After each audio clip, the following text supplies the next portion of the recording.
Hi, this is Ali. Why are you laughing? This is Aliyah, my daughter.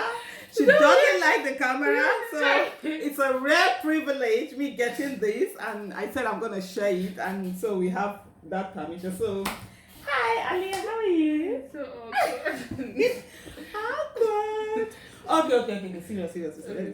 So let me just give a context. So she came in just a moment ago, and she was asking me a question that why is it that people go to when they go to other people's houses they refuse to eat, or in terms of people not wanting to accept things from other people. And I felt it's quite a profound question, and so I just asked her, please, can we do this on camera? So first of all, thank you for accepting to be on camera, which you usually don't like. So I stay off your matter. I have to ask permission before I post anything about you, and but thank you anyway for doing this. So like you were asking, what I said was that it's normally about suspicion, Yeah. and a lot of parents bring up their children to be suspicious of other people. So it's either, oh, don't eat food so that you don't get witchcraft, you don't get poison. The poison isn't what they use. Don't eat food, witchcraft or something like that. And then sometimes people don't eat food of people of other faiths.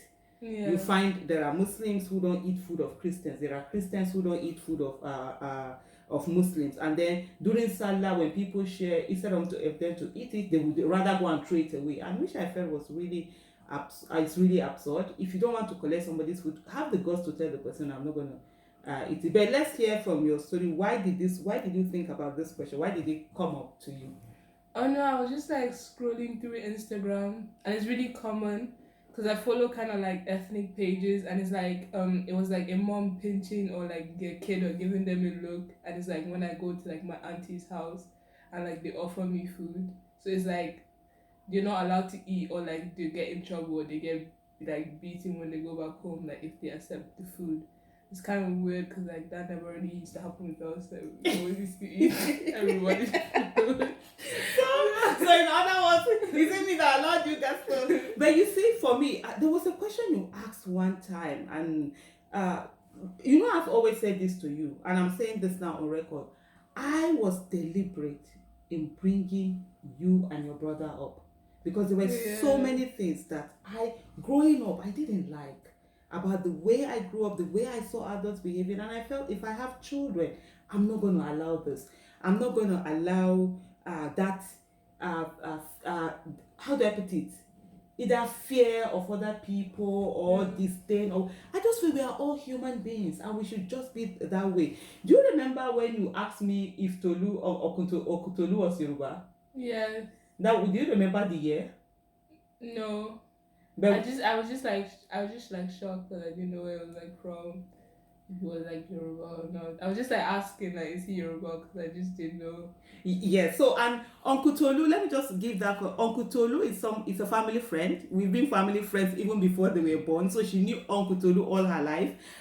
But you remember where you were? Were you in Nigeria already in UK when you asked that question? I think I'd already like been here to his house. Yes, so you were in UK, so that and you came to UK in 2017 to start school, right? So I know that it was that 2017 when we were in his house and everything, and you even go there to spend holidays. Yeah. I mean, he's the friend that we have. Okutolu and his family, he's Yoruba, they're Christians, we're family friends. I mean, Amir couldn't come home for his 18th birthday. He spent it with Uncle Tolu and his wife.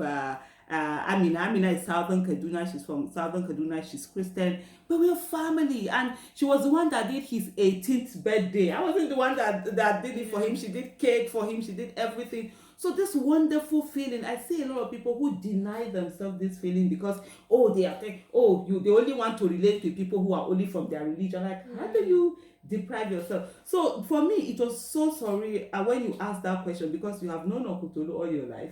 He's been family friends, everything, but you didn't even know whether he was Yoruba or anything because that never mattered. What mattered was Uncle Tolu is a human being, Uncle Tolu is a loving person, and we're all family. Yeah. That's it. So, like I said earlier, for me, I was extremely deliberate. There's somebody I met at Bring Back Our Girls movement who, for her, said the first time she ever ate the food of a Muslim was at the Unity Fountain. I don't want to mention her Oh, name, yeah, okay. because we are recording this.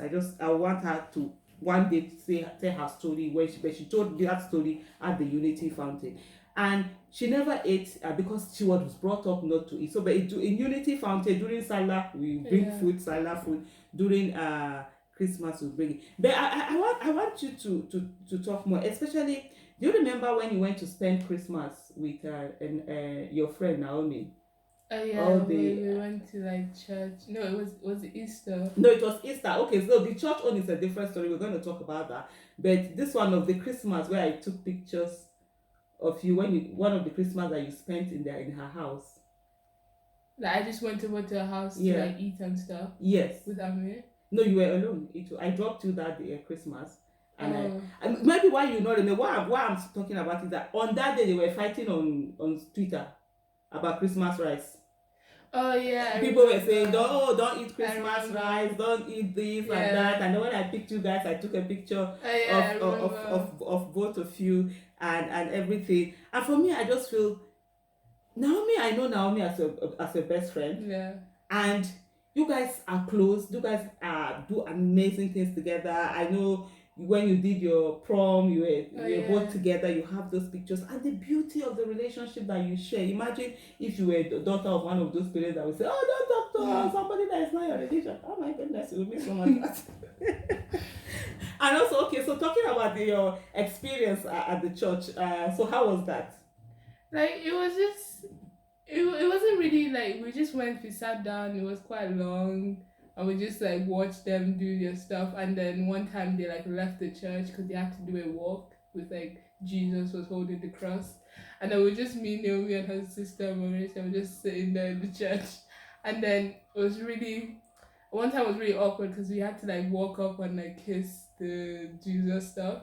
And then I was like in my hijab and I was walking up and everyone was looking at me like, and I was like, I wasn't, well, Naomi didn't kiss it because of like germs and stuff because we didn't want to get germs. And then I just like walked up and I just went back. It was just so awkward. But it was really nice. We just like sat there.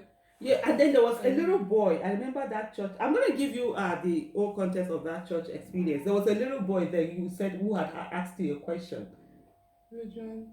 at that place. It was when he asked whether you were Muslim or something. Yeah, I think was it. I remember someone asking me if I was Muslim. And Yeah, why I was there. Yes, why you? I know you said it was a boy. Oh, It's I all can't right. remember. I just remember someone asking me. So what happened was that okay. So Sam Naomi, they're quite friends. So they were together. I think I was like, was it Brimback? I think so. Oh, we had a Brimback. I get something to do. So Yeah. I left you. So I dropped her at Naomi's house with the mom. It was during Easter, I think. Yeah, it within was those Easter, Easter, it was an Easter it's Easter period, and Naomi they are Catholic. And so the mom called me like, oh, we need to go out now. We need to go to church. Is it okay if we take Aliyah to church? I'm like, yeah, why not? Go take her with you. And so they went to church, and then you had that experience. I remember when you came back. No, I didn't say that. No, we just saying that.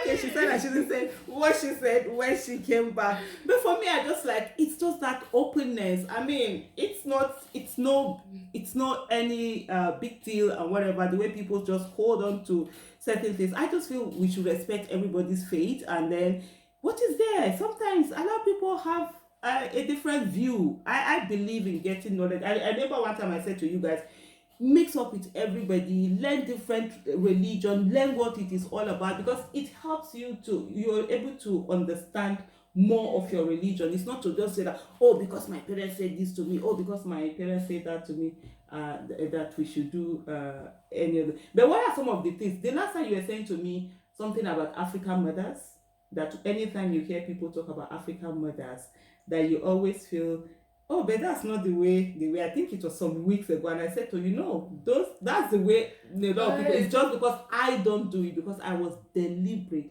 in a lot of things that people talk about that I don't do. Can you just share that experience with me? Like I was also on Instagram.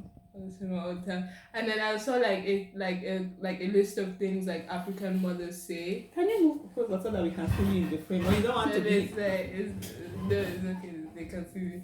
And it was just like a list of stuff African mothers say, but it sounded like what like African Americans would say, because that's what it it sounds like that's what you see on TV. It's like I just showed you. I was like, oh my god, like nobody in Africa, like African moms don't say this. Like this is what African American moms say, and you were like, oh, they say this. Like you just don't say it because I can't relate to like a lot of people's situations because that's not how I grew up. So it's kind of like. So can we have like an example? Oh, it's something like I think they said like I brought you into this world and I'll take you out. Oh. Like you've never said that, so I was like, that doesn't even happen. Like that. No. But hey, if you're watching and you have African mothers, you are now African mother. Is it something that we say? Because I did say to her that it's something that they say. They say, I brought you to this one, I will take you out. It's a common thing in the African debate. I just never use that. Because those are some of the things that I felt. These are not the things that I should be saying to my children. And growing up, I didn't like that being said to me. And for me, I always say I was deliberate. And I keep using. I had a friend who said to me the other night that she just loved the fact that when I talk about the fact of when I say I was deliberate in bringing up my children, I really was, because so many things I didn't want, I needed to change them. And then there are some mistakes that I have made that I expect. If you have children, it's your choice. And you want to do, you should change them. Like I've always said, your children don't owe you grandchildren. It's their business whether they want to or they don't want to. That's for me, that's the way it is. There's another, one of those, let me look at what other African sayings are there. I don't even remember the post. That was the one that really stuck out the most to me. There's this one they will tell you that, oh, how are you going to cook in your husband's house? Or if you don't do this, how are you going to work in your husband's house or do this? I made sure, no way, that was not part of the upbringing I'm going to give my children. And also some that they feel that the boys shouldn't do anything. Yeah. The boys are different. Why is your face like that? So did you have any experience of things like that where with me, saying that, oh, you have to be the one to do things for your brother or cook for your brother? It was kind of like a contradiction because like you never like said stuff like that, but like Mama Chidera, like the help, she'd be like, oh, like you're a girl, like you should know how to cook. And I was like, what? Like Amir is literally standing right there and he's like, oh, he's a boy. And I'm like, so like don't make me do like sure. Okay, so what she's talking about Mama Chidera, that's our housekeeper. And so of course our housekeeper has this this thing of, oh, it has to be a girl to do it. In my own case, I don't have time. Girl, boy, you're gonna do it what you need to do at the time that you need to do. But she always like, oh, you're a girl. When you get, and those were things that I refuse to use with my children. Or have this thing. Oh, you are a boy. They are going to come and serve you. No way. Whoever. Why are you laughing? I was you. If you're hungry, enter kitchen. Now one that our own time they will pose, fathers will pose, and then they'll come and bring food for you. Man will pose in the room. Nah, it's not happening. And you have to do that. So I'm just thinking, for me, I think it's all about the way society, the way we see things, and I think it's very important, most especially for us as parents, to allow our children be and have a voice. I always talk about the fact that it's good to allow your children make demands on you as parents so that they grow up to be people who can make demands. Can you say more about that? Because you'll be in a better position to be able to talk about it, whether I allow you make demands or I don't, or I'm this kind of person that, oh, you don't have a voice, just do what I want you to do, and that's it, kind of situation. Like it's like, I guess you could always say like if you didn't want to do something, or if you thought maybe you do it differently, maybe not all the time you get away, but like you could, like, I felt like I could always say something if I wanted to, like even though I couldn't say it at the time, and maybe like a couple of days later, or like maybe a couple of hours later, I could be like, okay, maybe I don't want to do this, or like, can I just talk to you more about this? So it was like, it's not really like making it, just I felt like I had a say on like a lot of things. Like, or like I could maybe express it and then we could talk about it, like maybe if I was wrong, and then we could be like, okay, this is why I don't want you to do this, or this is why I want you to do this. So it kind of like, it's always like an understanding. So maybe I still have to do it, but at least I like understood why I have to do it, or why I shouldn't do it, stuff like that. I always think about, it's not about putting down the laws or rules or Yeah. whatever. It's about explaining and then letting a child know that there are consequences for every action. And you know me, if you do it anyhow, you see anyhow, you can do it all, but this is the consequence, and it has to be. Which a lot of parents, they allow their kids get away with so many things. Anyway, so any other thing that now we have you on camera, and oh, this is amazing. You don't even understand the privilege. She hates camera. She hates being in front of us. So having her here, I want to make it. What are the other things that, for example, like children your age? How old are you now? I'm 18. You're 18. And okay, like earlier on, I was even doing some tweets where I was talking about, like I was at Black Lives Matter, and Yeah. who invited me to that? You were the one, yeah. You invited me to, and honestly, maybe I didn't say. I really haven't said this to me, but it was such an honor and a privilege for you to invite me to that place, and I felt it was it was such a profound and huge moment for me. You might not understand, because I just looked at, I was like, wow, I have a child that is grown, that is inviting me to come and make demands. And I remember as a kid, I used to be the one to ask you, do you want to come to protest? Yeah. And then here we were. I think that was the first time you went to protest was 2014 for the Chibok girls. And here we are, 2020. You were the one inviting me to a Black Lives Matter. So I might not have said it before, or I might not have said it in this way. Thank you so much. Thank you. I love you. It was really, for me, it was really an amazing moment. So what do you think about young people, most especially back home in Nigeria, who don't feel that they can make demands, or who feel that, oh, they should be busy doing other things, they don't have to be the ones to actually make demands for things to work? Like, it's really weird because like with like the BLM's Black Lives Matter stuff, it's because like maybe because I'm older, I like really understand it affects everyone. Like being a black person in a white neighborhood, like you can like I can see it now. Like I'm old enough to see it now. Like I can't just say no. Like going back to Nigeria, like where there's rape culture, like it's like you can't escape it, and like it's like you have to protest now. So when it's your turn, like people can come up for you, because it's like it kind it's kind of like, okay, it's not my problem, like it's like it's too big, but like every little helps, like posting on Instagram, if signing petition, like whatever you can do, going out for a protest, like it affects you. And like I guess like it's kind of like maybe when I was younger it felt scary, like standing up for something, and it's like people are going to, but it's like now I don't know, maybe because I'm older, it's just like you don't, because like if someone doesn't support what you support for, that means like they don't like you. Like if my friend has a problem with me posting about Black Lives Matter or going to protest, like that really shouldn't be my friend. Or or if my friend has a problem with me speaking about rape culture, about like the Chipper girls, about people that like those aren't people you should align yourself with. I mean, you can do whatever you want, like maybe if you have friends for different reasons and stuff. No, I just feel like it affects everyone. Like as a girl, like as a Muslim black girl in a society like that, it's hard. Like you every day you go, I'm not on Twitter.